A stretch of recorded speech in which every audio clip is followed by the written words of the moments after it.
Hey, what's cracking, everybody, man? It's your boy Jason Yamamoto. So I want to clarify some things about the AGR, which is the Active Guard Reserve component, right? And it is 110% different from active duty, just completely different. The only thing that's similar is that we all wear the same uniform, we get paid the same, and you're gonna get the same college benefits, right? But what's great about the Active Guard Reserve is that most likely, if you're in the guard, you're gonna be staying in your own state. You're gonna be working out of your own state, unless you decide to apply, in a different state for a different job, which you can. That's something that the active duty doesn't give you. Active duty, you're all you do is requesting to go to a certain location, but that's if you know your geography pretty well. But in the guard, you can say, well, I'm tired of working for California, and see if there's any AGR positions open in fucking Nevada, Arizona, Texas, Washington. Oh, there's one, I'm gonna apply for it. If you get accepted, you get to move over there. You know what I'm saying? And work out of there. And I know for a fact in the reserves, they got this thing called the HRC, where you have to apply for AGR position that way, and you're most likely going to get that position, but where they put you is really based on what the HRC says. HRC is pretty much the Human Resource Center, and whatever they say you have to do.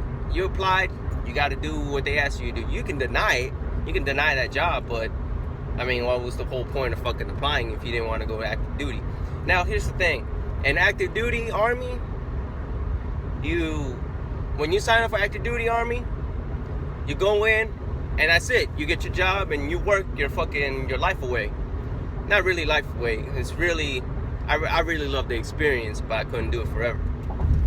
But in the guard, in some position, not all positions, in most positions, especially ones that require like top secret clearance or regular secret clearance, you may need a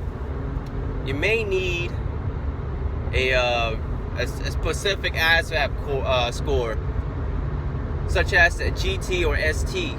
GT and ST is pretty much your grammar and your math, right?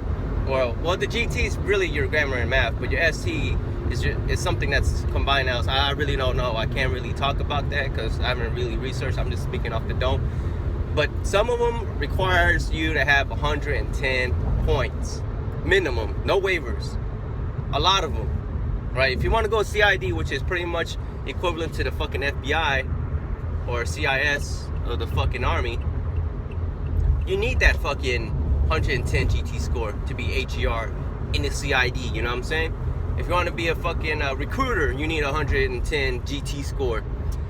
You want to be like an MI, like fucking, like, full-time MI in the National Guard, you might need GT and ST.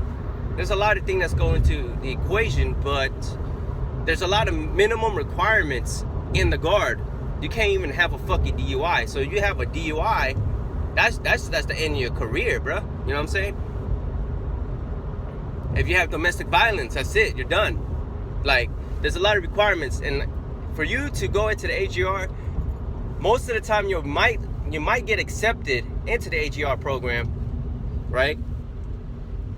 That's if you have like no felonies, no misdemeanors. You're literally just out of boot camp. You got yourself to fucking E4 within 2 years.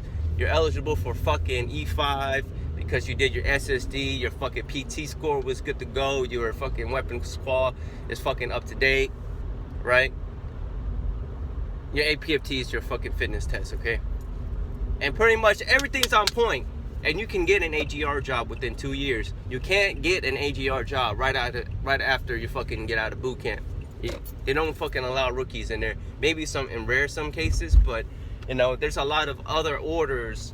Orders mean like fucking jobs, and the Guard and the Reserve that are most bestly suited for your lower enlisted between E1 and E4,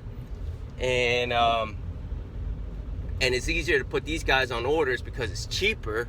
But man, you want to fucking find a career in the Guard, it's best to go to AGR. But if you have a low fucking ASVAB score, you came in, you fucking flunked that shit, and you barely got in, you're gonna have to get your ASVAB score up. You're gonna have to retake your ASVAB. Yeah, it is what it is. You gotta fucking man up and do it. You know, no one's gonna fucking hold your hand, you know, and fucking feed you. You gotta do it yourself. You that hungry, you that desperate, you're gonna do it. You know what I'm saying? So don't fucking hold yourself down. Keep yourself up, you know what I'm saying? So do what you gotta do. Get in the guard, okay? Go fucking AIT. Doesn't matter what fucking job you get, because in the AGR, whatever job there's a fucking available, you're gonna apply for it. That it is what it is. If they say they need a fucking supply clerk, you're gonna do supply, even if you came in as a fucking 88 bike or some crazy shit like that. You know what I'm saying? But the advantage of being an AGR, right? Once you get in the guard, what's the beauty of it is you can change your jobs almost infinite times in the guard. I mean, you could start off fucking supply just to get your foot in the door. You do like 2-3 years in the fucking AGR, then bam, you're fucking, hey, I want to fucking go into become a training NCO. I want to be a readiness NCO. You know, I want to be a recruiter. I want to do some other jobs. And yes, you can do that. Or if you like supply and you fucking, that's your fucking bread and butter, you stay in that fucking job, you know what I'm saying? There's so many avenues being AGR. Fuck, man, once you go officer in the AGR program, you can fucking, I'm not saying you're gonna immediately get an officer job, but if you become an officer in the AGR, they put you in priority, and then you have a really good chance to fucking make bank in the AGR program, and you get to, you know, have one of the best benefits in the world, being a retired officer. You're gonna bring home a good pension check every fucking month. You know what I'm saying? And after that, you retire, 20 years in the guard, man, you wanna make it 30 years? If you can. Shit, man, you know what I'm saying? You can go apply to fucking work for the postal service or something, you know? Double dip on the fucking Uncle Sam's fucking dime.